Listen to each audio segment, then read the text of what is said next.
The wind in the willows. The wild wood.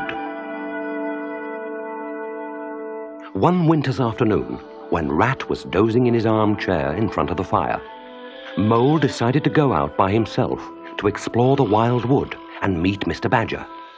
Mole had long wanted to meet Badger, but whenever he mentioned his wish to Rat, Rat would say, "It's all right. Badger will turn up one day.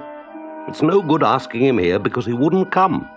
And we can't go to see him because he lives in the very middle of the wild wood. And we must never go to the wild wood."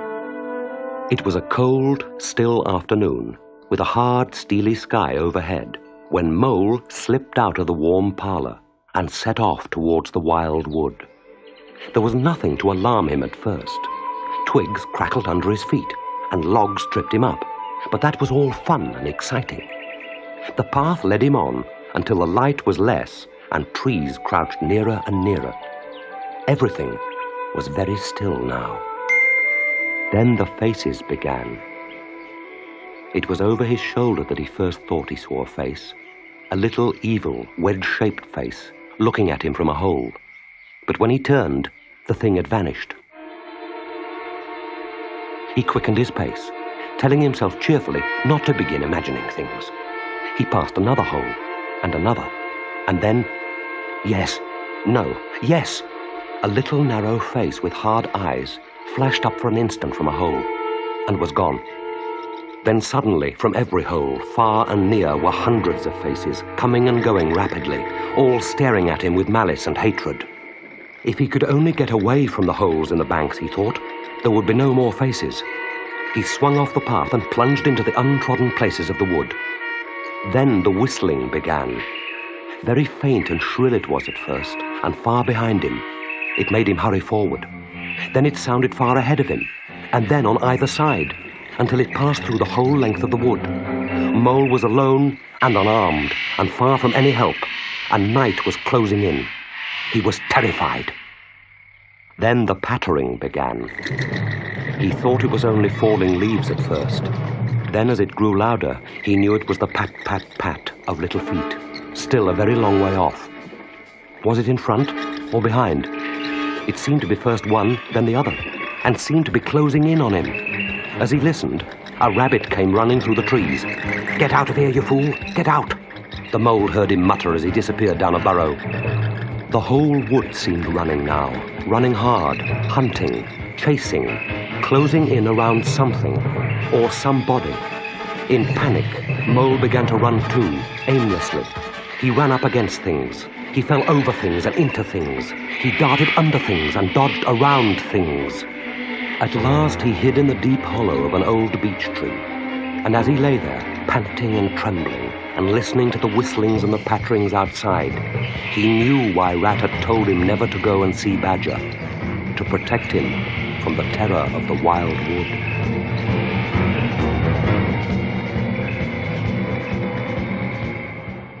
Meantime, Rat, warm and comfortable, dozed on. When he awoke, he looked round for Mole. "Moley! Moley!" But Mole was not there. Mole's cap was missing from its peg, and his galoshes were gone too. Rat left the house hoping to find Mole's tracks, and there they were, leading direct to the wild wood. Rat stood in deep thought for a moment or two. Then he re-entered the house, strapped a belt round his waist, shoved a brace of pistols into it, took up a stout cudgel, and set off. It was nearly dusk when he reached the first trees and plunged into the wood, looking anxiously on either side for any sign of his friend. Here and there, wicked little faces popped out of holes, but vanished at the sight of Rat's pistols and the great ugly cudgel in his hand. All was very still. He patiently hunted through the wood, calling, "Moley! Moley! Moley!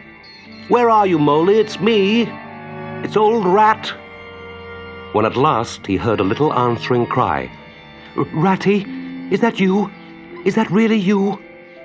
Rat crept into the hollow tree, and there he found Mole, exhausted and still trembling. Oh, Rat, I've been so frightened, you can't imagine. I quite understand, but you shouldn't really have gone and done it, Mole. I did warn you, didn't I? But never mind. We must pull ourselves together and make a start for home. It'll never do to spend the night here. Dear Ratty, I'm so dreadfully sorry, but I'm simply dead beat. You must let me rest here a while longer and get my strength back if I'm to get home at all. Oh, all right, said the good-natured Rat. Rest away. It's nearly dark now anyway. He went to the entrance of their retreat and put his head out. Then Mole heard him mumbling to himself. What's up, Ratty? Snow is up, or rather down. It's snowing hard. Well, it can't be helped. We must make a start and take our chance, I suppose. An hour or two later, they had lost all sense of time. They were dispirited and weary. The snow was getting so deep that they could hardly drag their little legs through it. Suddenly, Mole tripped up and fell forward on his face with a squeal. Oh, my leg! Oh, my poor shin! He sat up on the snow and nursed his leg in both his front paws. Poor old Mole. You don't seem to be having much luck today, do you? I must have tripped over a hidden branch or a stump, said Mole miserably. It's a very clean cut. That was never done by a branch or a stump. Looks as if it was made by a sharp edge of something metal. That's funny. And Rat began to scratch in the snow. Hooray! Hooray, hooray, hooray, hooray! He cried. What have you found, Ratty? Come and see. Mole hobbled up to the spot and had a good look. Well, he said at last, I see it right enough. Seen the same sort of thing before, lots of times. It's only an ordinary door scraper. But don't you see what it means, you dull-witted animal? Of course I see what it means. It simply means that some very careless and forgetful person has left his door scraper lying about in the middle of the wild wood, just where it's sure to trip everybody up. Very thoughtless of him, I call it. When I get home, I shall go and complain about it to... Oh dear, cried Rat, shaking his head. Here, come and scrape. Hard at it went the two animals, until at last the result of their labours stood in full view of the astonished Mole. In the side of what had seemed to be a snowbank stood a solid-looking little door, painted dark green. An iron bell pull hung by the side, and below it, on a small brass plate, neatly engraved in square capital letters, they read with the aid of moonlight, Mr. Badger. Mole fell backwards in surprise. Rat, you're a wonder, a real wonder, that's what you are. Get up at once, said Rat impatiently.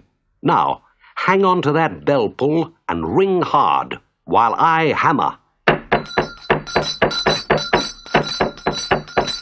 At last the door opened a few inches, just enough to show a long snout and a pair of sleepy, blinking eyes. Who is it this time, disturbing people on such a night? Speak up! Badger, cried Rat. Let us in, please. It's me, Rat, and my friend Mole. We've lost our way in the snow. Oh, Ratty, my dear little man, exclaimed Badger. Come along in, both of you, at once. Why, you must be perished. Well, I never. Lost in the snow, and in the wild wood, too, and at this time of night. Come in. Do come in. The kindly Badger thrust them down on a sofa to toast themselves in front of the fire, told them to remove their wet coats and boots, and gave them a wonderful supper. Then, tired but happy, the two sleepy travellers went off safely to bed.